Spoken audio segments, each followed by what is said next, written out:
You can do this. I haven't told you what your content is yet because I don't want you to get lost in the weeds of content. I want you to learn how to do all the pieces, then we'll add the content, and then you have no excuses left to not do this. That's how this is going to work, okay? I'm taking all your excuses away one at a time. We're going to teach you how to edit it. We're going to talk about technology, how to do it. I will just be honest with you. I have friends across the globe who use worse devices than this and have millions of followers and highly engaged audiences. So the technology we have in the U.S. is plenty adequate for everything that you need to do. And it could all be done on one of these. It could also be done on the computer.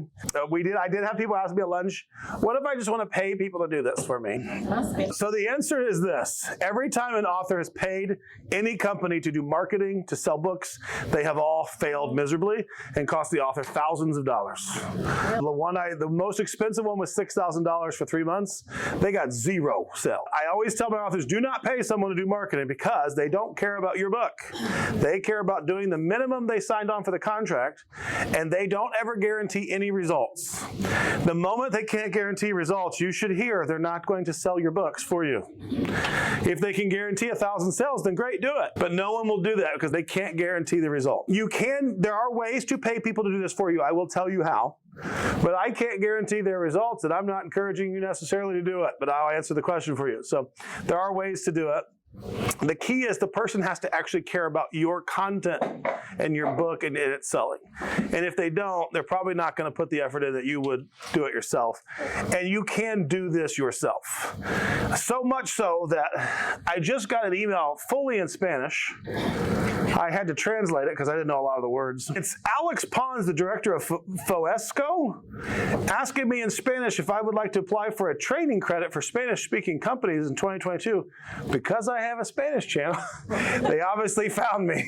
So it shows you they can find you on the internet if you're in Spanish. So I just thought it was funny. That's for you guys because I did that channel for you guys. So today we're going to talk about, today we're going to continue to talk about some things here. We're going to be moving into what you're going to create. We're going to talk the editing first before the content. Because again, once I tell you about the content, you're going to stop there. And that's what always happens. And so we're going to tell you how to edit all this stuff before you even know what you're editing. And again, you can go back and listen to this stuff later. We'll follow up this on social media. We'll go through each of these. I'll probably do videos on every single slide that I'm having in this presentation because it's content. And you're all part of my next book. This will be my next book that comes out. So it'll also be in a book. So there's going to be plenty of ways for you. I'm going to take away every excuse that you have. There's going to be written form. It's going to be in video form. It's going to be in social media form. Like, you can have success. We were talking about this at lunch. You are skipping a lot of steps in this class. Like, I'm teaching you exactly what I'm doing. And a lot of influencers will not tell you exactly what they're doing. They will tell you enough to make you think, but they don't want to give away their secret sauce. There is no reason to not give away the secret sauce because you are competing with each other for viewers, but you're not really competing with each other. The world is massive. There's plenty of people out there. The more that you help each other and collaborate with each other, the faster you can grow through collaboration and working together instead of competition. So I would encourage you, find people that do the same things you do and start working together. If you are in like Jim and you're in the love after loss category, talk to Jim. Start doing some videos together because then your fans and his fans can meet each other's fans and you both gain and you help each other and you support each other. That's one of the reasons that we have Serious Writer. Bethany and I were starting to just work together and promote each other and help each other. And next thing you know, hey, why don't we just do this together? And I think collaboration is important. It brings value. And so collaborate. So next, there is a famous guy in the world, and his name is this, Mr. Beast. Yes. Does anyone not know Mr. Beast? Really? Okay. Beast is my kid's favorite. Mr. Beast is taking over the internet by storm. Mr. Beast is one of the reasons I have a Spanish channel. I'm going to eventually have a Hindi channel and some other channels in different languages. Mr. Beast has just passed 100 million YouTube followers. And he went from just being a teenager, like My son, I hope, is Mr. Beast point 2, right? Because Mr. Beast was just like my son. He was just a teenager making videos on YouTube, 5, 10, 8 years ago, whatever it was. And then he went from figuring out the secret sauce to make technology, to make the internet work and the algorithms work for him. And now he has 100 million followers. He is making a fortune doing whatever content he does. And Mr. Beast has 100 million subscribers. He just opened Mr. Beast Burger. They had to shut down the mall because he opened it in a mall and the mall was full with 30,000 fans from all over the place came to see him open a restaurant. It's insane, the massive following that he has. And they're rabid fans. Mr. Beast, I'll tell you, I played a video game. Mr. Beast has played the same video game I play.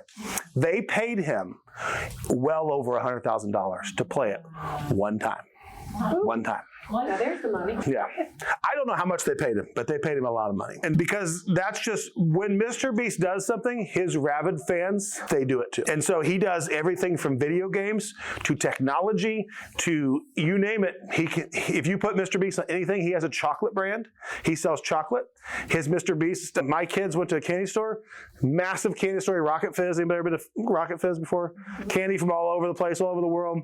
The one thing that they wanted in the whole candy store was what? Mr. Beast bar. That's what they wanted. Because they know Mr. Beast. They watch him on the internet. They see his videos. And so Mr. Beast, if you don't know Mr. Beast, follow Mr. Beast. He gives away all the money that he gets in. I know. Yeah. He'll give away $100,000. He'll go to the grocery store. He'll find some single mom who can't get her groceries, and he'll offer her $10,000 to get whatever groceries she can get in the next 5 minutes. Fill the cart. I'll pay for it all. Up to $10,000.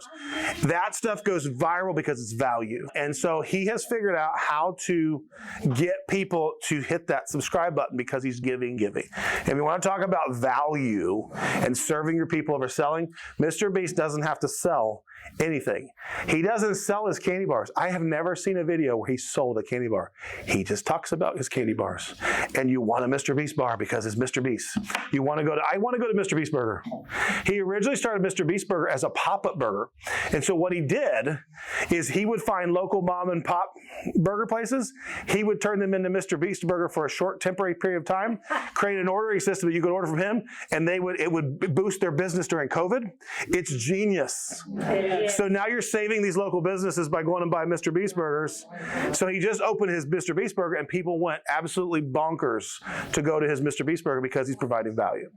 And so if you can find ways to provide that kind of unique creative value to your people, they will become raving fans. And that's what he's done with 100 million subscribers on just his one channel.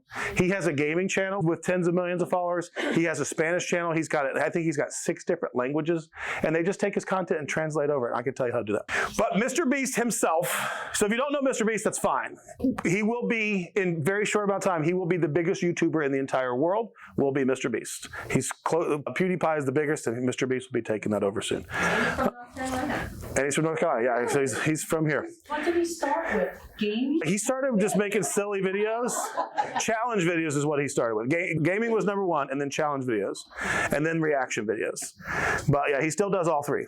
Kyle. Yep. He dropped out of college, but he did all these videos, like Kyle's talking about getting your algorithm. I had a lot of followers at one point, but then he counted to live without stopping, and that was the video that went viral. Yeah, it went viral massively. What? Yeah. And then he's like, this is what they want. And then he started just focusing on those things. And Once that happened, he started creating more challenge type content. Just to the roof. It's insane. He gives away hundreds of millions of dollars a year. So this is from Mr. Beast's own mouth. He meets with the top brass at YouTube on a regular basis. He did a video. Anybody know about the Squid Games phenomenon that was out like the end of last year? If you watch it, doesn't matter, but it was all over the news. It was on Netflix, #1 thing in the world. He took 2 months and he built his own Squid Game set out of his pocket. It cost him millions of dollars. He got some sponsors to help him do it. He reenacted that with his fans, 456 fans. They played the game. He gave away a couple $100,000 to whoever won. Played it live. It was the fastest video to 1 billion views ever on YouTube. It was insane. And he's the guy that knows YouTube, but he's also taken over all their social medias. And when they interviewed him recently, this is actually quite recent, he said he did like 46 seconds of telling you, I can tell you how to be successful. All you need on YouTube to be successful is CTR times your watch time. You do that, I'll tell you what CTR is. That's how you grow. CTR is click-through rate. When someone sees your little thumbnail, they have to want to click it. If they click it and then they watch for a long time, that's how the algorithm sends your video out. That's click-through rate. Yeah, click-through rate. It's the percentage of people that see your thumbnail and click on it.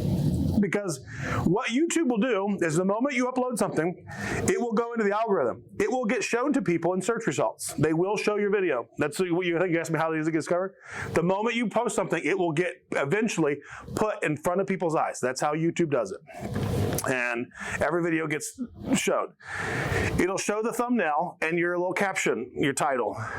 People will see it. Now they have to, when they see it, click it. If they see it and click it, that's your click-through rate. So the number of times it's shown versus the time that people actually click on it is your click-through rate. A good click-through rate's over 10%. A great click-through rate's over 15%. If you can get over 20% on TikTok, on YouTube, you will go viral, pretty much.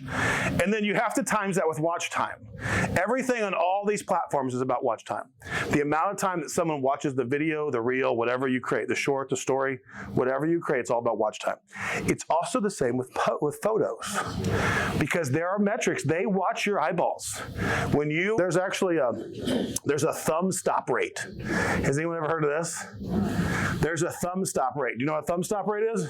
There's a metric on all these. Whenever the thumb stops, it's tabulated by all these platforms. So it doesn't matter if you click to watch the video. If it's intriguing enough to stop the thumb, the video actually has a thumb stop rate. Advertising, like online advertising, they have thumb stop rates. So they know whether or not an ad has a good thumb stop rate and whether it has a good click-through rate. Because it might be enough to make you pause, but not enough to make you click, and you got to figure out why. Does that all make sense? You'll never see the thumb stop rate normally, but you will see a click-through rate. Watch time. The watch time is actually the easiest thing to figure out. Every platform tells you the watch time. From YouTube, they have analytics on all the platforms. They'll tell you the watch time. What percentage of your video? They'll show you when YouTube shows you when people stop watching. The second in the video that you have a drop, there's a graph that shows you how they start watching and when they stop. And if you see any dips, you can just go and it shows you the exact second of that video where people dipped. And you can go watch and say, okay, what did I do here that made them stop? And so they make it very easy, all the platforms, to analyze your content. So your watch time is the easiest thing to figure out. Click-through rate is really more where you have thumbnails. That's going to be more YouTube, Facebook, posts on Facebook. You're not going to see as much as with reels or shorts. But watch time matters for all of it. You have to get people to watch your content and stay watching your content. And every platform has its own metrics, but the longer that people watch, the better your video will go in the algorithm, because the algorithm takes watch time to determine whether or not it's your fans like the content. If they watch it all the way through or rewatch it again, then you're likely to go viral. Okay, at one time I read or watched on how to format a movie.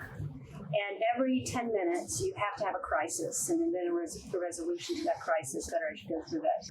Is there a formula for these kinds of videos within the time frame that you're permitted? Yes and no. Okay. I'm going to give you. All right, so you just need to know click-through rate and watch time. I'll give you some examples, but we won't go really into detail.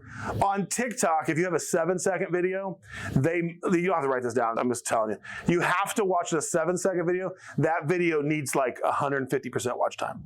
That means they need to watch it and then watch it again and watch it again, or it won't go viral. It won't go viral if someone watches 5 seconds on average of the video. The longer the video, the less watch time per capita the video needs, because every one is about keeping your eyeballs on the platform. And so a 3-minute video might only need a 30% watch time to be successful on TikTok. A 30% watch time on an 11-second video is going to get you 100 views. On a 3-minute video, it might get you 3 million views. So it's all per capita, and nobody publishes the watch time metrics to the algorithm, but there's tons of videos on every platform about watch time metrics. So we're not going to spend that time here. If you want to do Instagram, you just got to go search watch time and algorithm, and everybody's telling you, and they're all roughly saying roughly the same thing with minor tweaks. So we'll do some videos on that, and if we have time, we can get into more specifics, but I don't want to get in the weeds of watch time, other than you just got to keep them watching.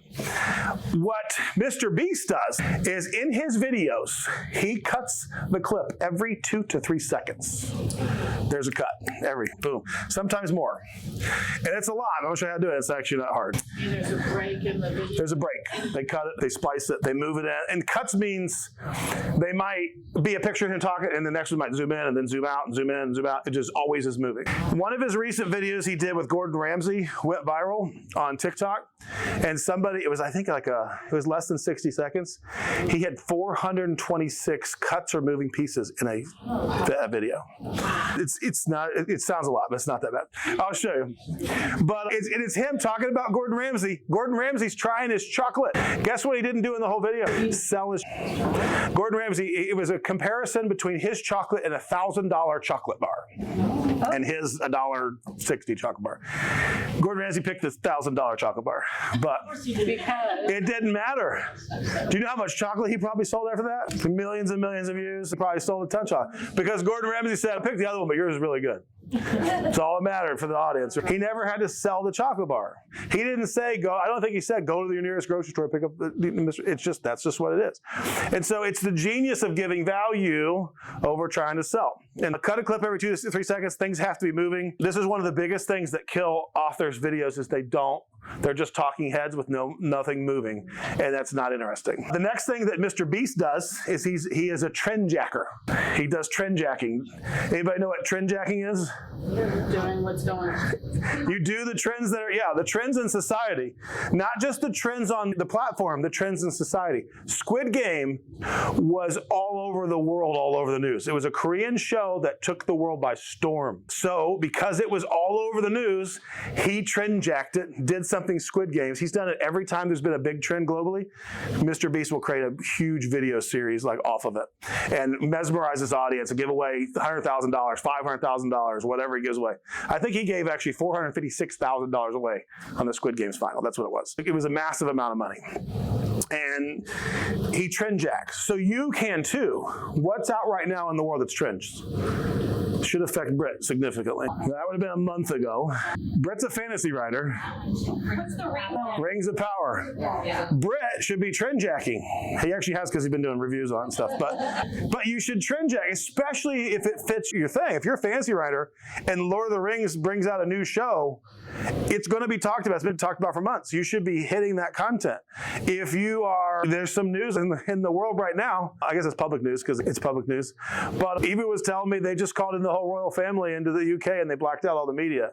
What do you think's probably happening? So if you're doing anything that's set a romance in any kind of medieval setting, any kind of thing like that, if you talk about the royal family in nonfiction books, what should you be doing right now? Trend jacking, right?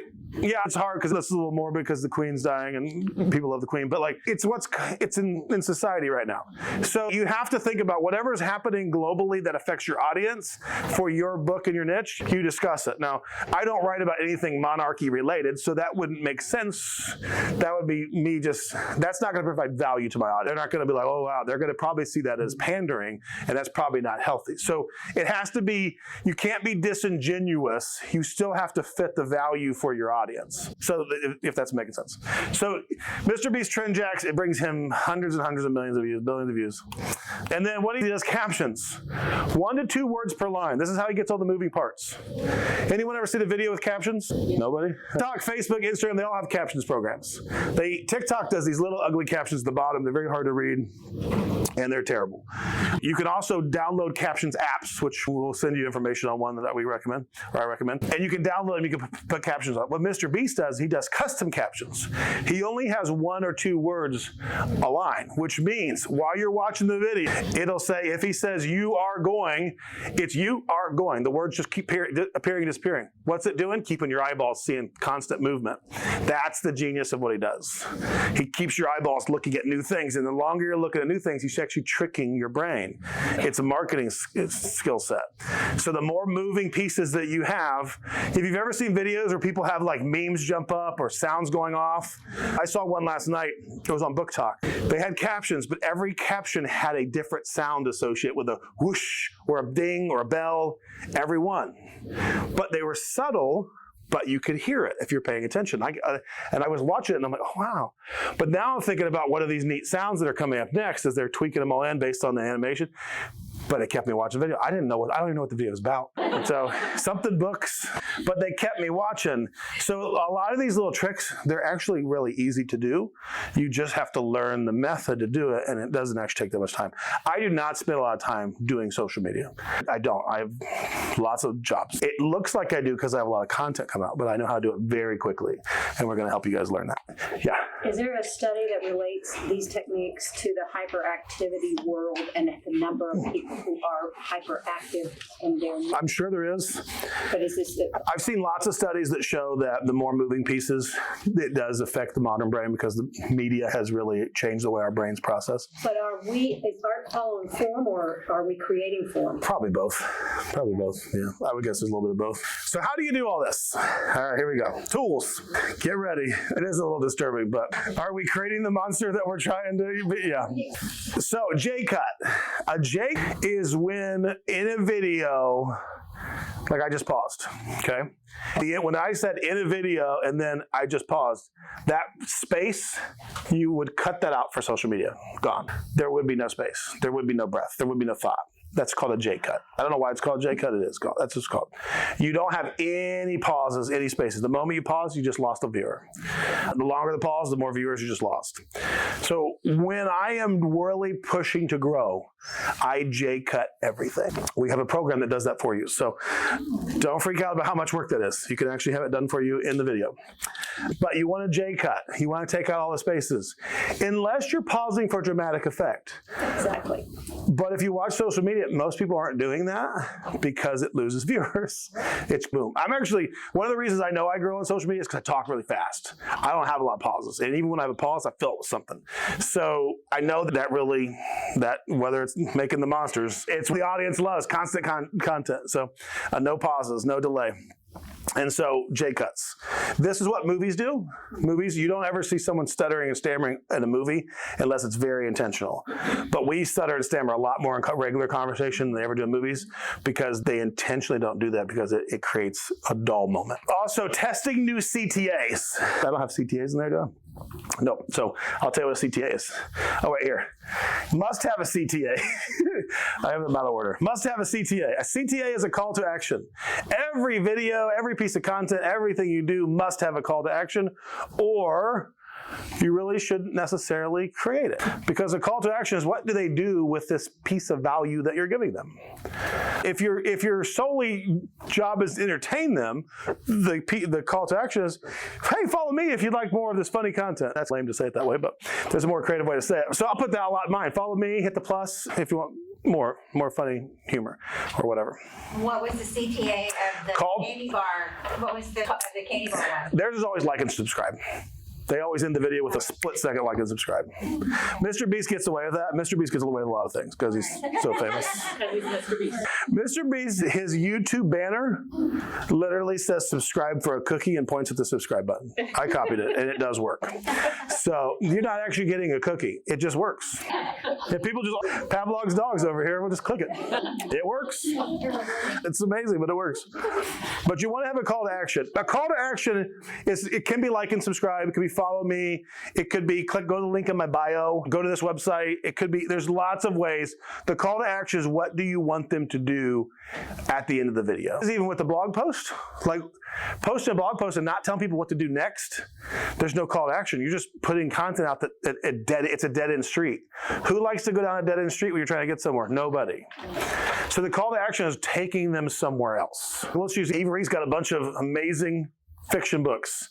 So if she did one about 7 brides, right? Is it 7 brides? 5 brides, 5 brides. Sorry, I got it wrong. 5 brides.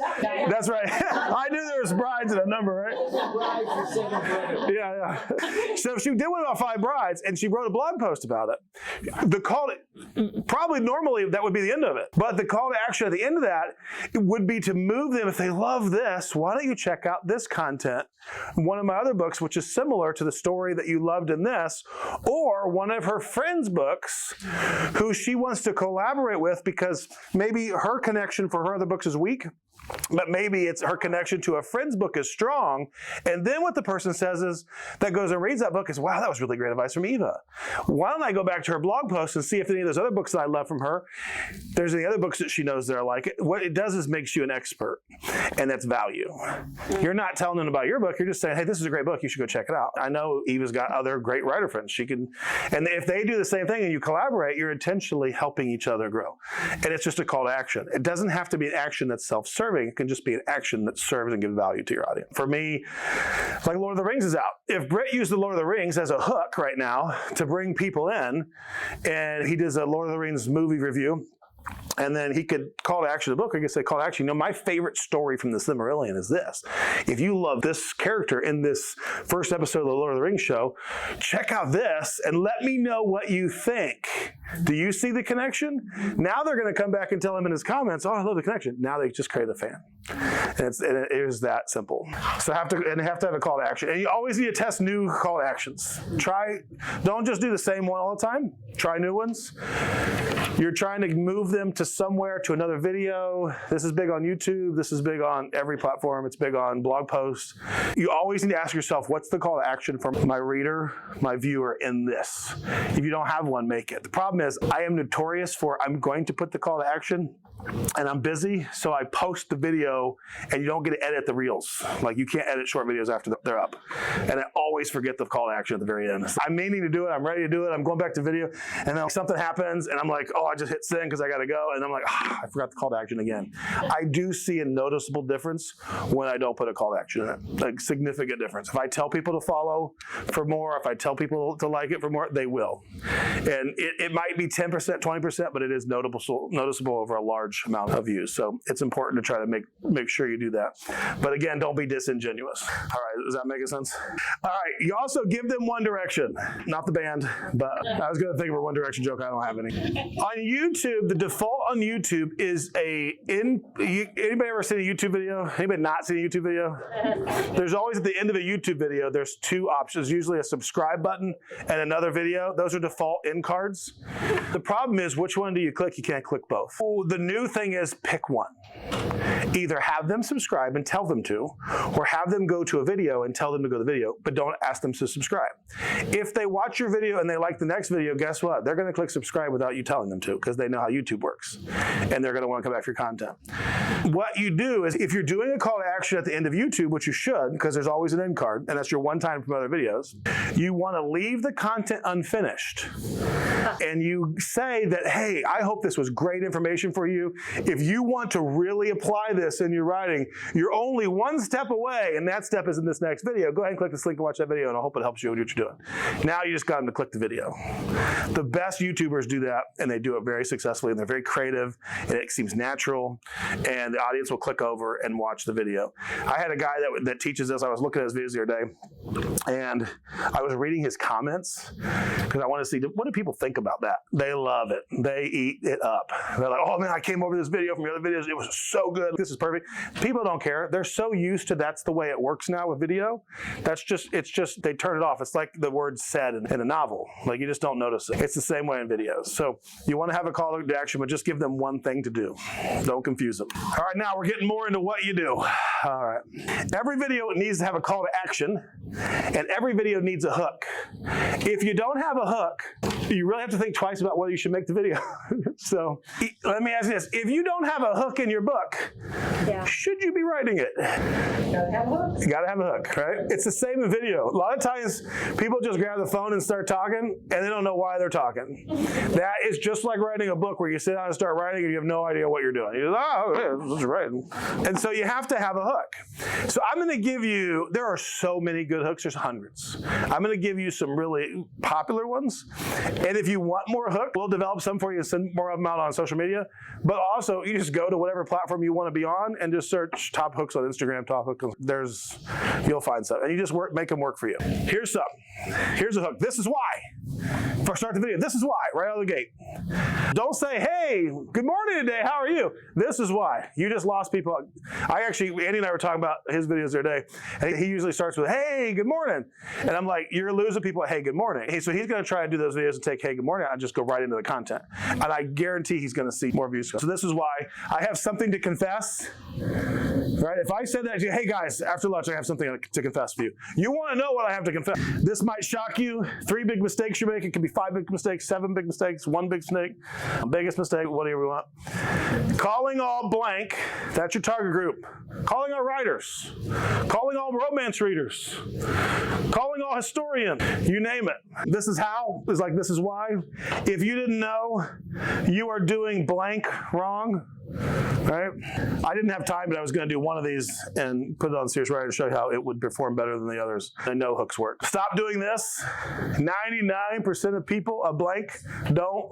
99% of writers don't. That's what I was going to do. I was going to do the top 1% of writers do this and do a video, but I didn't have time. What I wish I knew before I started, how to do blank in 3 easy steps. The X is however many reasons why you should blank. We're going to send you all these graphics, so. Can I ask a question? Yep. Do you introduce yourself first and then go into it? In an introduction post video, no. Because the introduction video is just about telling your people you're not trying to go viral.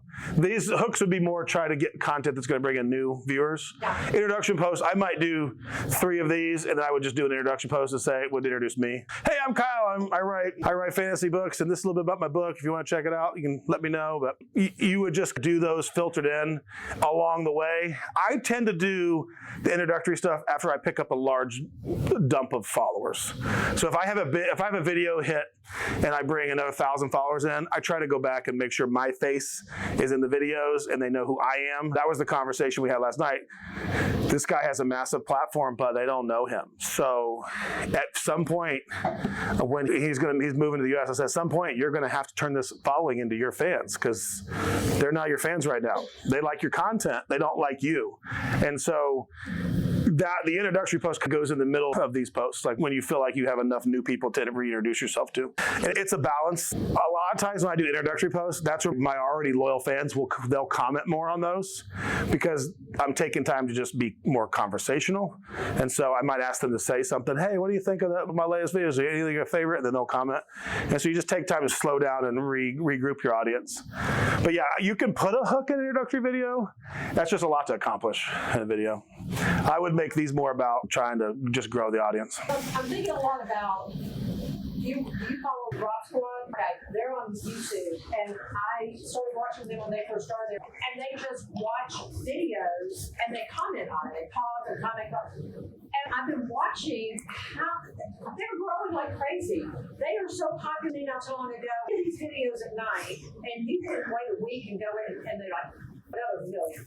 Just insane. That's crazy. They pretty much say the same when they open up, going back and forth. And then, of course, if you can do that stuff and make it your kind of shtick, that works.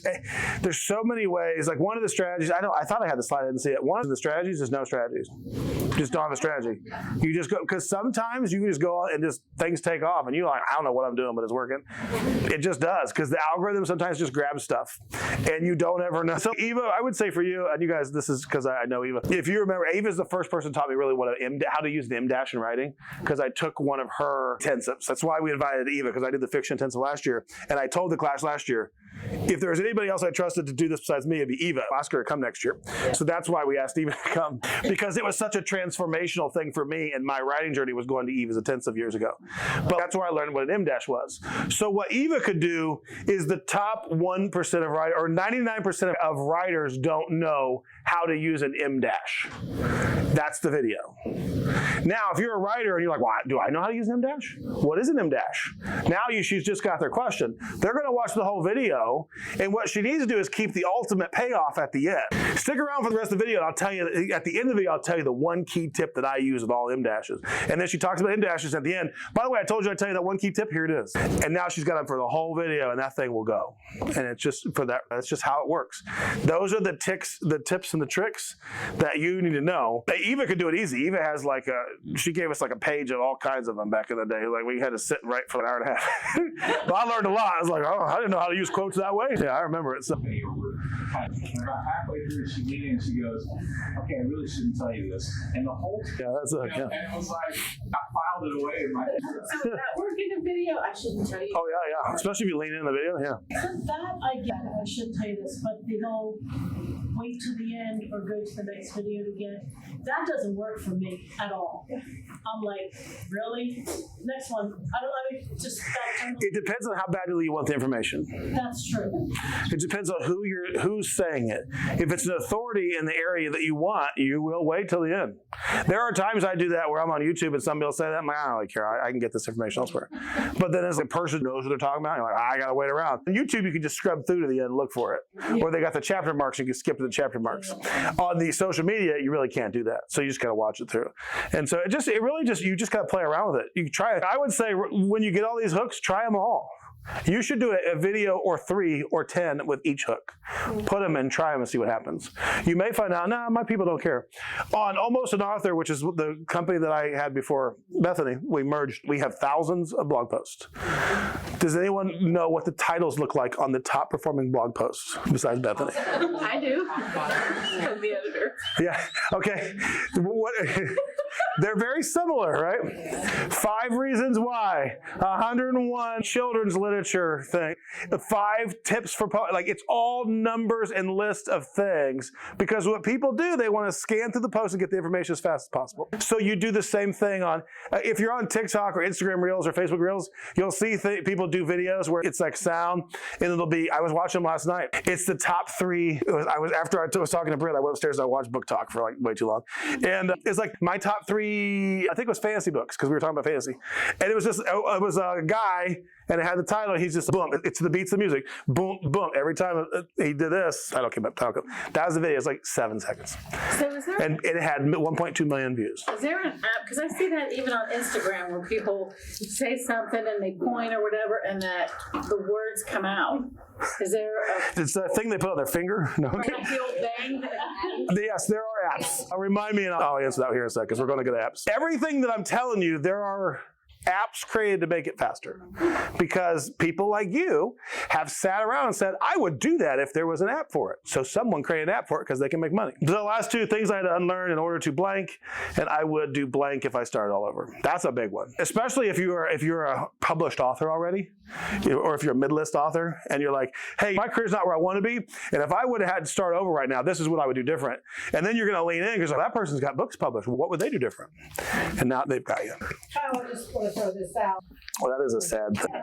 Yeah, that's a sad. Yeah, God bless you. But do you suggest using a video that says this address? I will send. Okay, I had this thought first. All those hooks, they work with blog posts. They work with blog posts and they work with picture posts and text posts. Just so you know, hooks are hook. I'll read a blog post that says the same thing, and you will too, because if you want the information, you'll just read it instead of watch the video. Like hooks work wherever. If you can attach a picture, a little bit harder to use hooks because you got to be creative with how you do it, but definitely videos and text on blogs will work. So the question was, if you tell someone that you'll give them the information if they sign up for your list, the problem is you're not giving them value if they have to give you something first. That's always the hard part of saying, give me your email and then I'll give you the 5 tips. You have to give them value first. The extra bonus value is the giveaway. Right, I'm going to tell you the 5 tips in this video, but if you want the hard copy. Oh yeah, that's extra value, so that's perfect, yeah. That's a call to action then. Okay. So what she's asking is, if I say, these are my 5 tips, I've also created a great infographic for you to download in case you want it. Here's the link, go do it. Yes, that's extra value for people. Some people will just skip the video and download it, depending on the type of person. All right, apps. You can write these down. We are going to send you links to all these. Captions. Caption is an app on, I'm sure it's on iOS. Let me see if it's on Android. It might just be iOS. Caption's an app for iOS. There are caption apps on Android. I'll have to find one. I'll find one for you. So Captions is an app. I use this app. It does, I think I can show you what it does. Maybe. It might be hard to see from back there, but we'll see if I can show you. This does the cooler captions. Not necessarily the Mr. Beast style, because he's using a program on a computer for that, if the internet will work. But this does the bolder, bigger captions across your screen. Looks like the internet's not going to cooperate. But so this allows you to take your video. And what you do is you record your video on your phone, you upload it into Captions, it'll auto-transcribe it and then create captions that go across your screen. Then you can edit every caption. You can edit every caption because when you say the word rider, it often does rider, like you ride a horse. I don't change it. I get a lot of negative people say, you're an agent, the shame on you. I don't really care because that takes time. But also it causes people to interact because they got to go to the comments while they're watching my video and tell me that it's misspelled. Those negative Nancy's actually build my platform for me. Yeah. And people are right. Yeah. They're smart. They do. If you don't like spelling mistakes, grammar mistakes, you may edit them. It just does take long, but you can do it, and you can edit every individual word. You can add words, you can change it. You can do a lot of really neat things with the captions. There's actually different styles you can pick where they'll highlight the word as almost like a sing-along where the word will highlight as you're saying it. And so there's some really cool things you can do with it. Just giving you time. Oh, time for the bathroom break. Captions on Facebook, the majority by far, I think it's like 85% of videos on Facebook are watched with the volume off. Watch with the volume off. Yes, with the volume on. That was, I don't know how recent that is because Reels, I'm sure with Reels it's becoming less. There's more that are being watched with the video on because TikTok, the majority of videos on TikTok are watched with the sound on. That's the difference between TikTok. Yeah, so it's changed. Reels on Facebook has changed the dynamics. But before Facebook Reels, it was 85% of videos on Facebook were watched with the sound off, which means any video that didn't have captions was at a default. That's why Facebook was the first one to offer free transcription and captions on its program, because so many videos were watched with the sound off. They had to add captions and added caption software to it. What's that? They're watching them at work in the bathroom and they don't want anybody to know. Yep, that's exactly why. Or kids watching it. Yeah. It is exactly what happened. YouTube came later, but a lot of YouTube videos are watched with the sound off the same way, but it wasn't as high as Facebook. But you need to have captions on every video. You need to. Unless you're doing a genre where captions don't matter. The guy I talked to last night from Trinidad does not have captions on his videos because he puts English on it, it would kill his videos. But you guys are probably all working with mainly English-speaking audience, so it's not a problem. But you just have to be aware. I would think for most of you, you need captions on all your videos. Next, how do you edit these? What software? CapCut is a free software on your phone. It's on Android and on iOS. So everybody should have access to CapCut. It is what the majority of people across the globe use to edit their online content who are using phones. There's some other programs that have large base, but CapCut is by far the most robust of the free ones. You can use it. There's tons of, I'm not going to tell you how to use it. There are tons of tutorials on every platform about how to use CapCut. So that's one of the reasons I got another device. This one's really tiny and I have big hands. So CapCut's easier for me on a bigger phone. You can actually download CapCut now on your Windows and Mac programs. So you can actually download the computer. The computer does not have the capabilities of the phone though. There's things on the phone. Like we're talking about how to make the words go to the beat. You can do that on the phone CapCut, not the computer CapCut. Really? Yeah. Your second phone is a bigger phone. And you went on. I carry them both. Yeah. I carry them both depending on where I'm at. So yeah. Technically it's supposed to be, but sometimes I forget which phone I have in my hand. Yeah. Like I've been answering a phone call from every day across the globe, but so I've used one to record the other. So a lot of time I want to record me using a phone. So it's really, you can't really do that easily while holding a phone. So we got the second one to be able to have more flexibility of being able to film the phone being used. Because I can teach you stuff by showing you on the phone. It's not as easy to do it without a second phone. And my kids don't ever give me their phones to use. My wife won't ever give me her phone to use. So yeah. But if you want a phone just for content, you can get phones. Like phones are expensive, they're $1,000, but they're not when you get them refurbished online. You can get them really cheap because phones don't have value after a couple of years and you don't need cell service, you just need Wi-Fi. And I can get cell service to this one, to Wi-Fi to this one through a hotspot. So I don't have to have two cell phone plans. And so you can actually get a $100 phone that you can do it all on, and it doesn't cost you that much money. And if you really want, you can have a flip phone as your main phone and just have your side phone to do all your video stuff on. That's fine if you like flip phones. I kept one that I didn't have to trade back in for an upgrade. Yep. And I use that as my...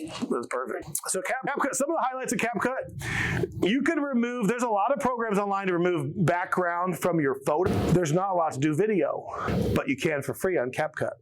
It will take all the background and put you over anything. like it's a green screen. And it does it automated in seconds. It's amazing. It will sync, the phone version will sync you to your video to the beats of music. So you can actually sync it up to the beats of music if you want to do stuff like that. And so there's a lot of things you can do. What you need to do if you want to use CapCut is just go on TikTok, Instagram, something, and just search CapCut tutorials.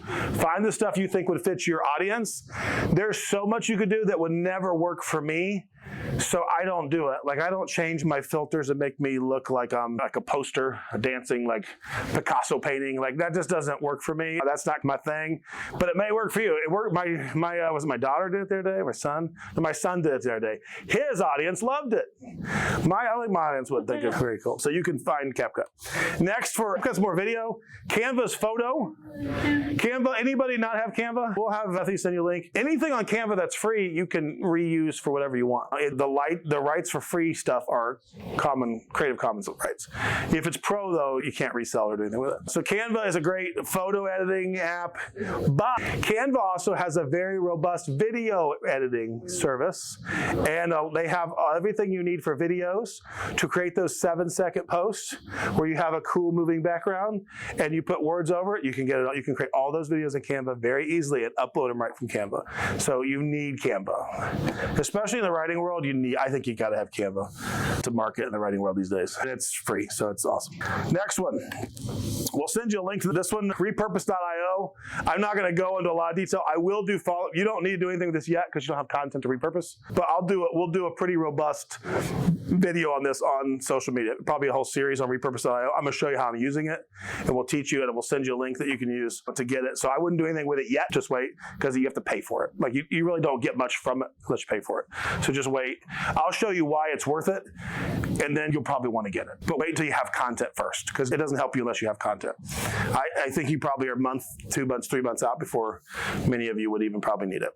What repurpose.io does is every time I create a piece of content, it will automatically take it and put it in a Google Drive for me and take the watermark off. It will also, if I automate it, take all those videos from Facebook Reels and put them on Instagram Reels, put them on YouTube Shorts, and put them on TikTok for me by itself, automated. There's no problem. If everything automated, you're basically, a computer's doing all the work for you, so it's only as good as the computer's going to be. I don't necessarily automate everything. I like to be able to change, if I want to change like hashtags, because hashtags don't work the same at every place, so I do tweak it a little bit, but you can do it very quickly. Even if you don't automate it, it's a click of a button. I change the hashtags, click another button. It's very fast, but repurpose.io. So that's a lot. Let's see, apps to use for photo, Canva. I use Adobe Suite. If you have Adobe Suite, great. It's expensive. If you have kids that are homeschooled like mine, you can get it cheap. But I would just use Canva. Apps to use for audio. We haven't talked a lot about audio, but if you want, anybody do podcasting? Just 2.5 people. Yeah. Buzzsprout. We will do some stuff on podcasts. Britt's got a great podcast. He gets thousands of listens on his podcast. I've got a podcast that does really well. And Buzzsprout's great. The thing I love about Buzzsprout, there's a lot of podcasting companies out there. Buzzsprout makes it really easy to post the content on other social media services. They create like stuff to make it easy to post it on TikTok or on Instagram, on YouTube. And so there's a free version, so you can use the free version, or there's a paid version for more hours of content. Podcasting is great. There's 117 million active podcast listeners, I think is what it is, and growing substantially every year. Podcast is growing and growing. And so I would encourage you, if you have something to podcast about when you're creating your content, the time to start a podcast is now. It's not a year from now. It's definitely now. I see his speaks are being recorded and they put that on YouTube. What if I just wanted to do video if I didn't want to do? That takes me to my next program. Yes, great. Look how that works. Descript. We'll send you a link to Descript. Descript is a program you have to pay for. So Descript is the genius of Descript. I can record a podcast in video. I actually do this with my son. We record a podcast. And we take the video. You can put it in Descript.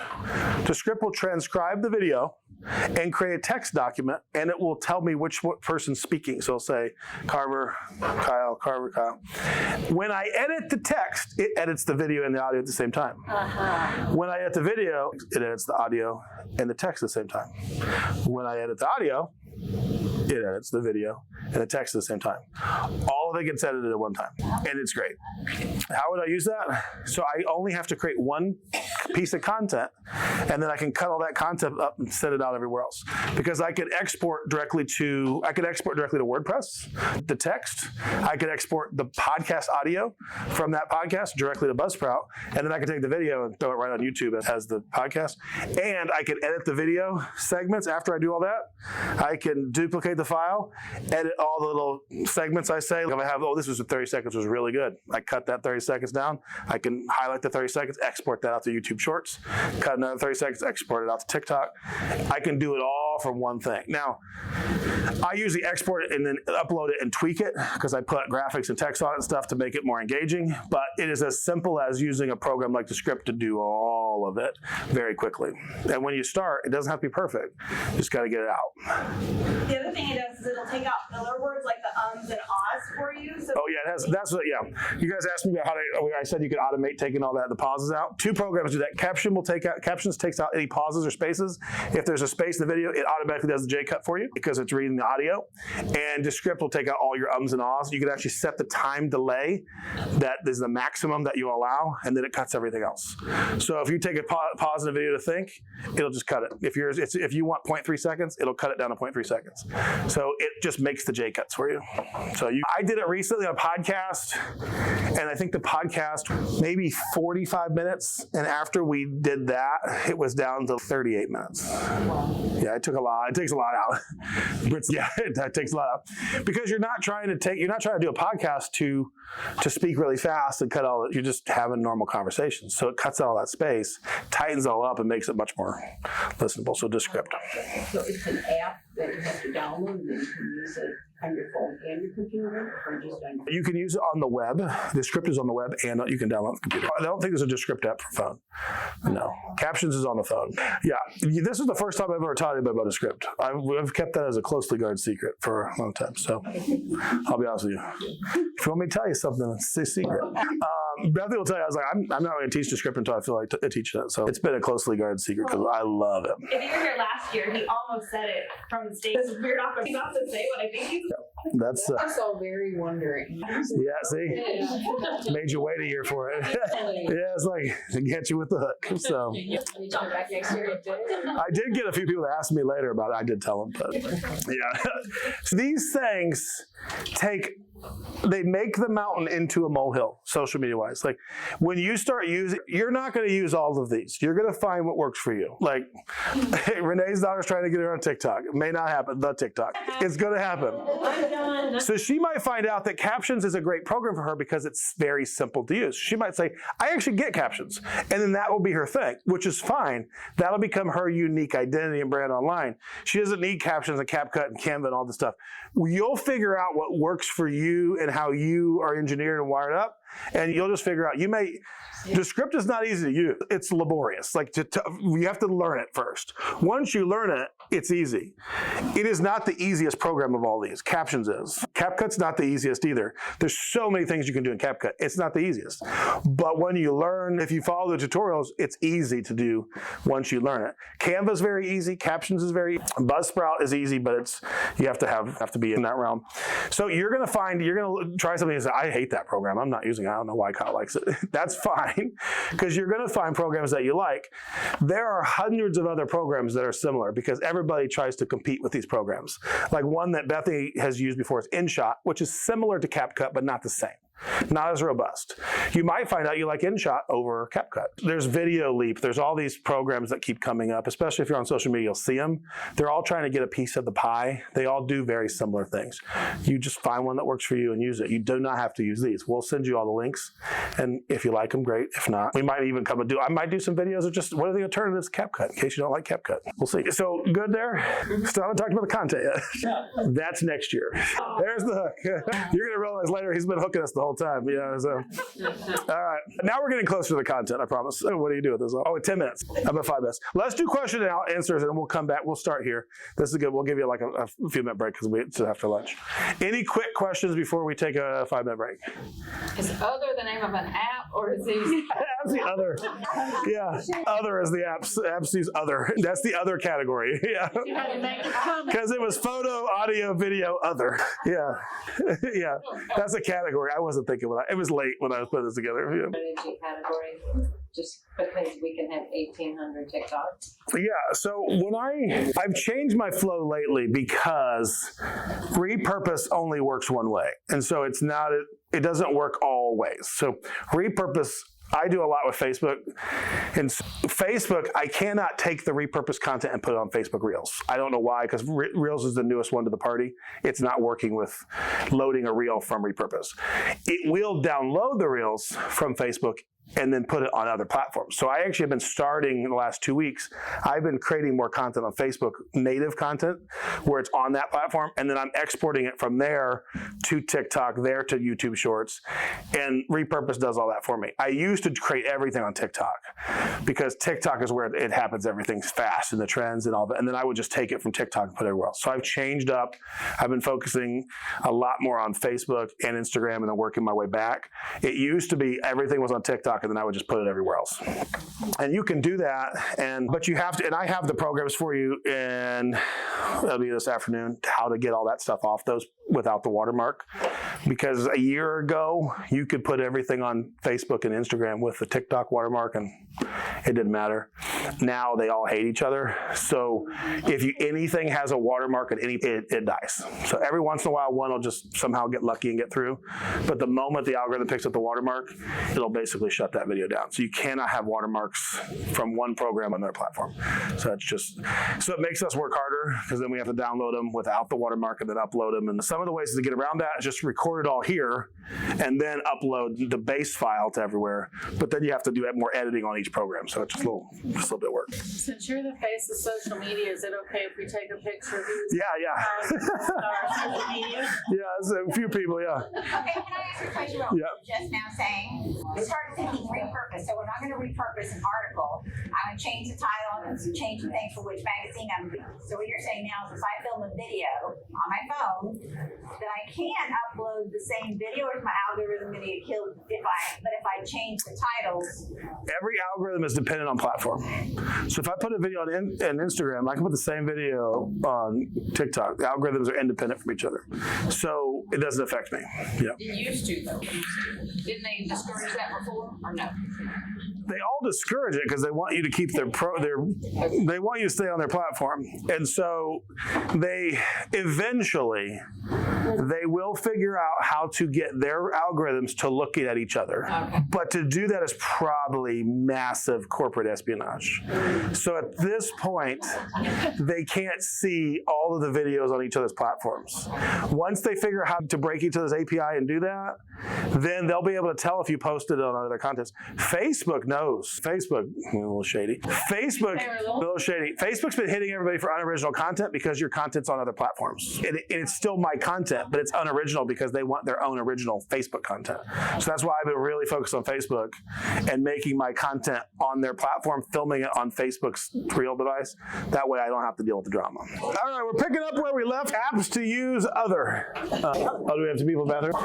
There's people are. Oh, you can hear him up there? You can hear him in the bathroom? So that was my single greatest tip I have for you right there. But I can only share it once for class. So you still got all of these apps. We are going to send you links to all of them. So again, don't get lost in the weeds, especially these next few. It'd be better if you just listen, and then we'll send you out information about them, because there's a lot with you'll see. So then we're getting into the part of what you started to move to, what do you create videos about, your content.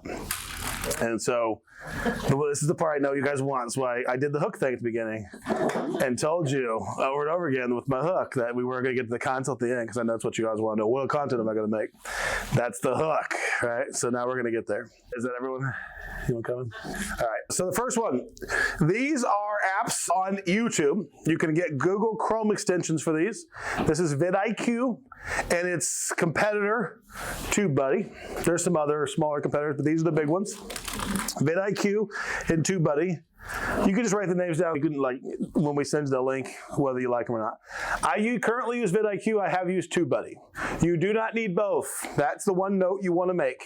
Do not get both, because it's a waste of money. They both do the same thing for the most part. You say these are mostly for YouTube? They're for YouTube, but they're for everything. This is how I create a lot of content. And there's a reason why. So what is the #1 search engine in the world? Do we know? Google. What's number 2? YouTube. What's that? YouTube or Pinterest, depending on how you say. It's one's 2 and one's 3. But Google is #1 and #2, essentially, right? Yeah. Because they own YouTube. So when it comes to search, Google is the search engine. vidIQ and TubeBuddy are actually programs for you to use on YouTube that go through the search engine of YouTube and tell you the keywords and how often they're searched monthly on YouTube and how many competitors there are for that keyword. But it also uses the metrics of all of Google to help get there. So you're also finding out what's searched on Google as well as on YouTube. And so if people are searching on Google and YouTube, the #1 and #2 search engines in the world, what are they likely to do if you post a video about that thing that gets searched a lot on your TikTok? Find you. Have the same questions, want the same information. And so I utilize vidIQ and TubeBuddy, or either or. I like both of them. If I could afford both, I would, but I have the free version of TubeBuddy. And I think I have the $10 version of it. I'm not going to pay for both. But they, like any company, they find their little nuance to make it prettier and you'll like one over the other, and it's totally fine. But the best thing about it is it helps you figure out what to create content about, which is a lot of the problems that we have is, okay, I want to create content. I don't know what to do with it. You can go and search things like love after loss, that keyword phrase, on vidIQ. It will tell you everything that's similar to that's ever been searched on YouTube in the last month. How many times it's been searched, what your competition is for the search, and how likely it is that you will have success if you post that based on the competition number of videos that are created every month. So if Jim is doing that, we're using Jim's example because he told me where it's about, I don't know. So you can go do that. And it will also, on vidIQ especially, you can actually hit a bar that says questions. It will then look at your keywords that you came up with and tell you all the questions that have been searched similar to the keywords. So how do you overcome, or how do you find love after loss? How do you overcome loss to find new love? All those questions that someone's typed into the search engine, it will tell you how many times they get searched on there. So now you can figure out what content to create based on what people are actually looking to figure out. And we will do a video and I will show you some of this. So just let it soak in. I do think you need vidIQ or TubeBuddy. vidIQ, they both have free Google Chrome extensions. Actually, both of them have a free version. It's just like anything, you get like so many searches and then you have to pay. And once you start, my funds are limited. I try to work the angles. So if I'm really pushing to find a bunch of information about content creation, I might pay for one for a month and then cancel it. Get all my keyword search done, utilize that content for a few months, then pay for it again. So like, it's a lot of work to do that, but I will do that kind of stuff to companies because like that, they allow you. Like you just, sometimes we get lazy and we leave them running. You do the same thing with Netflix, right? So vidIQ, there's also Ahrefs. Anybody familiar with Ahrefs? And we can write that one down, Bethany, to tell them. Ahrefs. Ahrefs. It is a similar, there's a Google Chrome extension for Ahrefs, that will do all of Google keywords as well as beyond. So what you do is whatever niche you have, whatever your 3 pillars are, if you do the 3-pillar method, you search for what people are looking for in those niches, and then you create the content to provide the value to what they're looking for, what they're searching for on the internet. It is that simple, and it works great. So that's how you do it. So you need vidIQ. Google also has a keyword. Google Analytics has a keyword. You just got to dig through it. Maybe we can try to find that for them. That's in the link, the easy link for that keyword. But a lot of this stuff is free, so you don't have to pay for it. But that's what you do. So if I'm Jim and I want to create content, I just go find all the keywords that are searched. It'll tell you high priority, low priority, medium priority. If it's high, that means a lot of competition. If it's low or very low, you should be creating content for it like ASAP, because no one else is creating content and it's being searched a certain number of thousands of times a month. And then you can create content. It does not guarantee success because the algorithm has to still service your video to those people and they have to have a click-through rate and watch time. But if you're creating a great video that's going to get watch time, you're going to have the likelihood that it's going to get video views. And that's how you do it. And I do know this works because I utilize this and it works very well. Next, Answer the Public. This is a website. I don't use this one a lot, but I know people that do. But if you like Answer the Public, then great. It is, you can pick like the region of the world, like the UK, you can pick USA, and then you can put in a keyword phrase and it'll search and it'll give you like all the questions that people are searching on the internet related to the question. So you might put love after loss. That's the keyword. And then it'll put all the how, what, why, where, when questions that people are searching on the internet. And then you can create content based on that. And I think it tells you how popular that search term is. I don't know do you guys know the difference between long chain keywords and keywords? A long chain keywords is 2 or 3 words or more put together. So a keyword's just a word. So a keyword might be like maybe divorce is one of your pillars. Like you write about divorce or talk about divorce in your books. Divorce might be the keyword. But finding love after divorce, that is all a keyword. Someone will put that in YouTube and search it. So that's called a long chain keyword because all of that is a searchable keyword, that whole thing. So what you want to do, the longer your keyword, the longer the chain is, the more likely you're going to find a very niche down audience. And so you want to search, what's that? Say that again, the longer what? You're going to find your niche audience. Yeah. Longer your keyword is. Okay. So you want to try to balance, you don't want to just say divorce because you're going to get every single phrase that ever includes the word divorce. It's going to be just massive.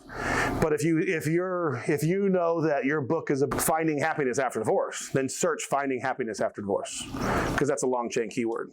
And then Google will use that to help you find similar results to they're being searched. I utilize this to create content and it works. I've been using this for 2 years and it works great. It doesn't always work perfectly because you might not be doing something that's very searchable on YouTube or on Google. And so it's hard to search for humor, to be honest with you. If you're a humor brand, mine's a humor brand with one of my brands, so it's really hard to find humor searches. People just search for the word funny, like that's it. Ha. They search for laugh.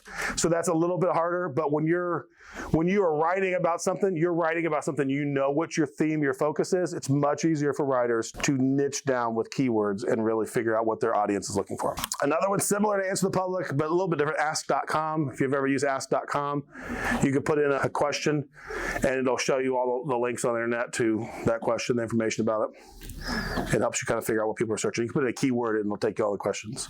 I don't really use Ask.com or Answer the Public much, but I know they have been helpful for people. People like them. I prefer just the keyword generators. But any questions on any of those 4? No? Okay, so what do you do with that after that? Here's what I do. I brought it with me. Here is one of my brands. This is a marriage and relationship brand. And I like to keep everything, I like to take it with me. So I have it in files. But when I'm creating videos, I can't always open my computer. And I don't like long lists on my cell phone because it's hard to scroll. So I like print everything out and take it with me. That shows my age probably. So this is 164 rules for relationships. That will be 164 part series of videos that I have been researching for weeks on vidIQ, talking to people, writing them all down. And that will be a long series that I will launch another TikTok with here after this conference. I just haven't had time. And a lot of it goes down to what are people searching for on the internet? What are their questions? What can I answer through these rules? And so I'll take all of that and then launch it all together. We haven't launched it yet because we want the first 5 videos to be really good because we want the bonus stuff from TikTok, bonus exposure from TikTok. And so that's where that's going. Another one of my brands, here is all the video ideas. This is with the DaVenture brand. These are all the video ideas that I have ever come up with based on trending stuff, and I'll show you. And what I do with this is because I help my son, he's told, hey, when you just grab my paper, and if you don't know any video ideas, I go through all my video ideas with him and say, if any of these float your boat, Have at it. So while I was here yesterday, I was very proud of my son. He took one of the video ideas off the sheet and he made a video. It did really well. And then it was a 2-part video, so he had to do a follow-up. So I called him when he did the follow-up and I gave him some advice. I said, that was great. It was really great. I said, but what you could have done, the follow-up is you could have hid something in the video and then told people, hey, if there's a secret in the video, just wait till, and the video says, I hid something in this video. Let me know if you find it in the comments. He would have got 2, 3, 4 watches. It would have went viral. Because behind the scenes videos, answer videos, they all usually will do a lot better than the original video. If you've ever noticed anybody online who will do, there's a lot of guys who will do magic tricks and then they'll do a behind the scenes and show you behind the magic trick. The behind the scenes of the magic trick always does better. If they do like art stuff and they're creating all this common thing and they got sprinkles in their phone, all this stuff, it creates a cool video. But the video of them actually showing how they're making it behind the scenes always does usually better than, not always, but most likely does better than the original video, because we want to know, we want to see behind the curtain. That's the Wizard of Oz. We want to know what's behind the curtain. So I have these with me all the time, and they're based off of those platforms. And I actually put most of the other part of them away because I don't want to leave them. I have a whole stack for each of my platforms and my brands, because at any time I am always ready to create content. I don't have to wonder, because as I get ideas, I put them down no matter what I'm doing, and then I go back and I just keep them with me, and that keeps me always flowing into ideas. You said it hidden in the video, and I apologize if this is, it just shows that I don't know. Are you talking about a prop? Like I Spy, like you can hide. A serious prop. Yeah, let's see. I don't know who, do you guys know what like the Funko toys are? The big-headed like Funko Pop toys, like little rubber toys with big old heads? I don't know. What about troll dolls? Anybody know what troll dolls are? Okay. If you made a thing where you're an author and you're doing book reviews and you hide a little troll doll on your shelf and you move it every time and you make it a thing with your audience, I don't know why you pick a troll doll. This came in my head. It could be anything. But if you hit it in every video and it always appears in the video, then people will start, your real fans will start looking, where's that? They'll watch your video over and over again. Okay, where's that troll doll? Especially if you give them some added content for the first person who finds it and puts it in your comments. Now, Like the Superman and Steinfeld. oh yeah, exactly. Yeah, that is I write that down. That's a great way to say that. Man in Seinfeld, yeah. Every week you tuned in Superman. That's it. Yeah. Seinfeld always has a pineapple in it. The Yeah. TV show site.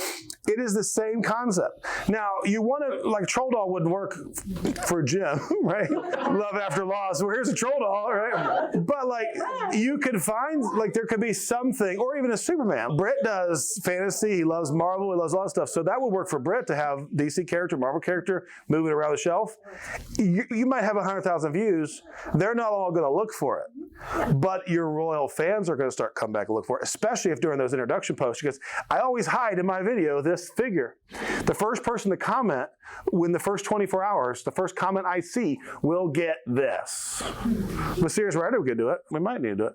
First person gets a free month of Serious Writer. First person, it's just give them value. Maybe you have a free download that's only exclusive to those people and they can't get it anywhere. Or you offer a free course, or you offer a 30-minute coaching call, or a hug. I don't know what, Jim, you have to, yeah, don't do that.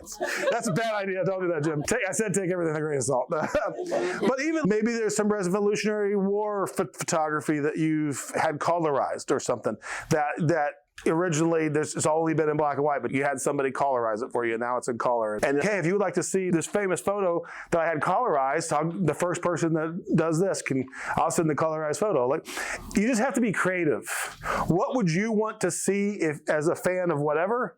Give them that and be creative with it. I do this kind of stuff all the time, and sometimes it gets me in trouble on TikTok, and I take 3 days in TikTok jail. But I push the boundaries a lot with the WhatsApp, like getting people to go to my WhatsApp group. So you just have to try all kinds of things, and then you'll figure out what works for you.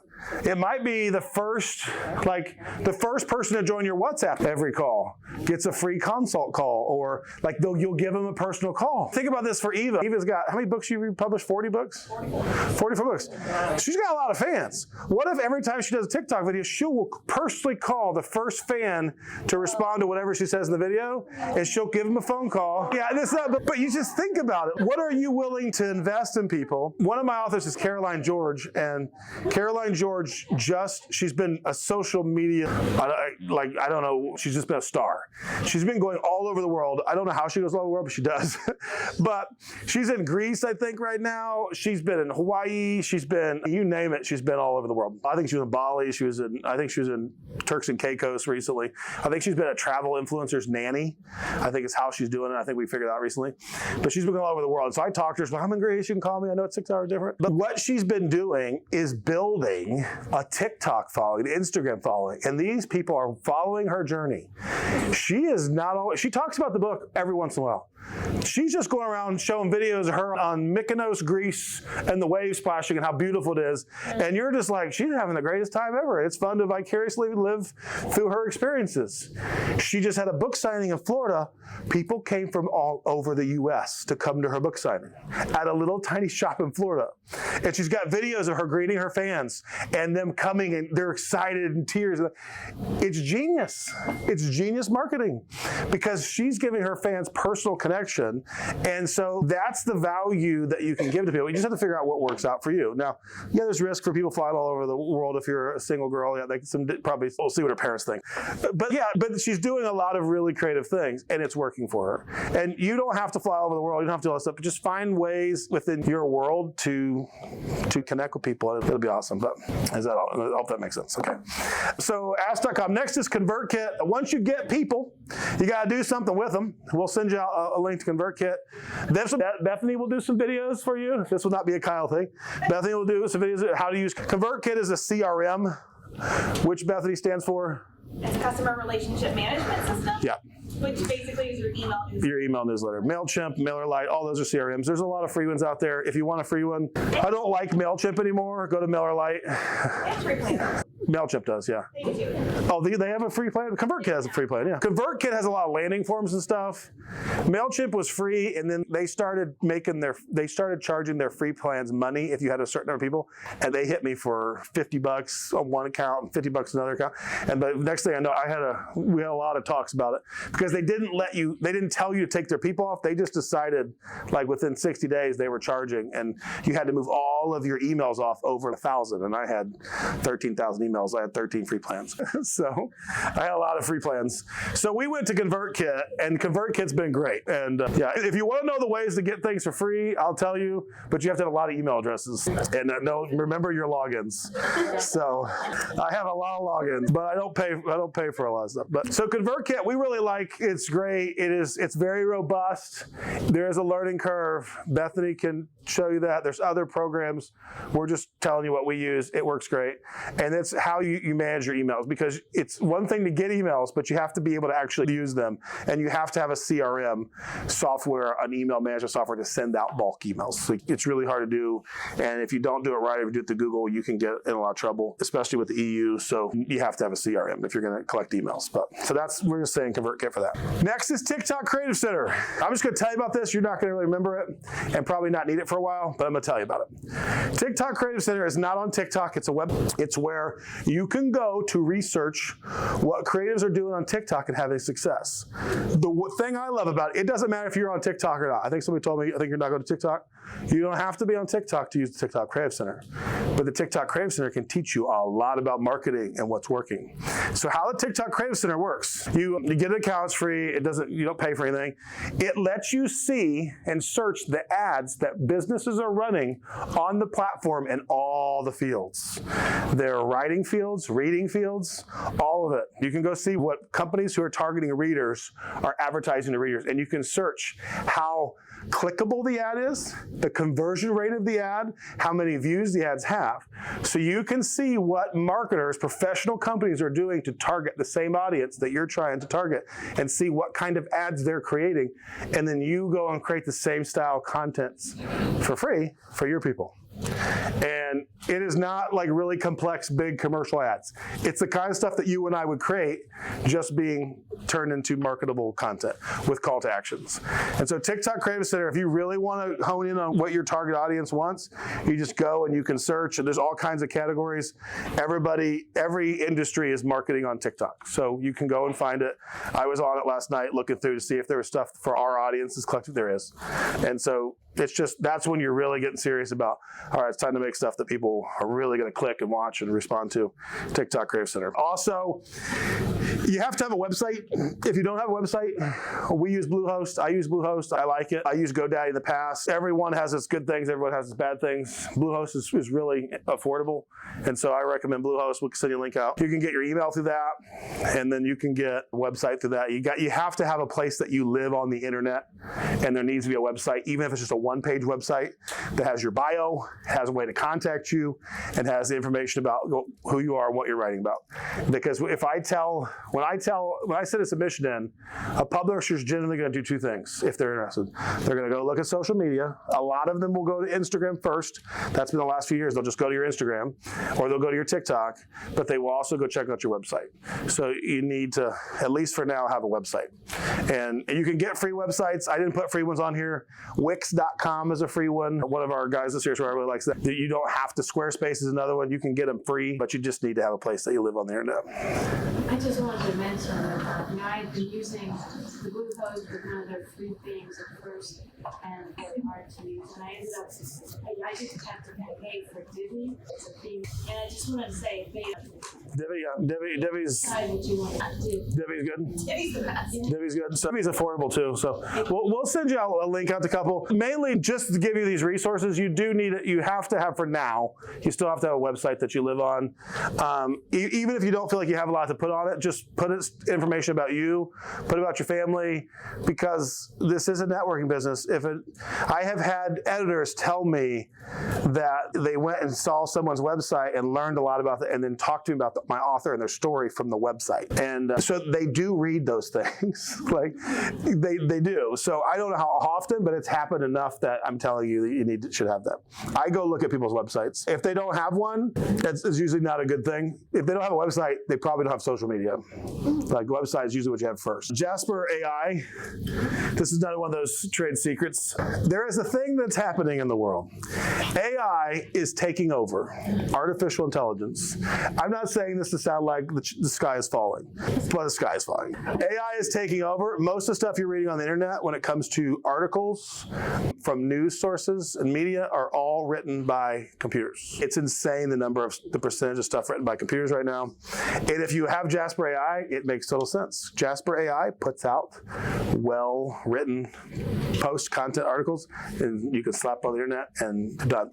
So what Jasper AI does is allows you to be able to create content and script. So if you want to script a video about something, but maybe you're not the best script writer for social media content, you can actually, with Jasper AI, you can go ahead and say, let's see, who did use it as an example? Who wants to be an example? What's somebody's content theme? Anybody want me? Sure, mine is homeschooling children with dyslexia. Okay, so if I want to do a piece of content for this social media about homeschooling kids with dyslexia, I go and write homeschooling kids with dyslexia in Jasper AI. Then I pick the style of the content, who I want it to sound like. So if I would like to sound like The Rock, Dwayne Johnson, There we go. it will actually go on the internet, look at what he has said in text on the internet, and then change and tweak the text. It'll go and find research on the internet about homeschooling kids with dyslexia. It'll go and find text written like that's from Dwayne The Rock Johnson, and it will AI combine the stuff in a way that it sounds like something Dwayne The Rock Johnson would say. Now, it doesn't put his voice on it. There are ones that do that, but I'm not telling you about those. So you will have something that's usually, that is in the style of his voice, and then you just read that as a voiceover on your text, on your program. It'll create the script for you. And an artificial intelligence. So if you, I'm not telling you have to do this, but I know for some people, they tell me get stuck because I don't know what to say once I get in front of the camera. This happens. My son and I and another guy were filming at my house. I had the camera ready. I did the video. They were going to do the exact same video because we were trying to prove. I can do the video. They can say the exact same words in the video as me, and we'll all have different eyes. We were trying to say it does not matter how many people create the same video because that's what a trend is. They both sat in front of the camera, and froze after I just did the video. So I recorded the video again in front of them and said, watch me, I'll do the video. They did it again, and they literally froze, stage fright, in front of a camera. And so what we ended up doing for my friend, my son's gotten past all that. My friend is not.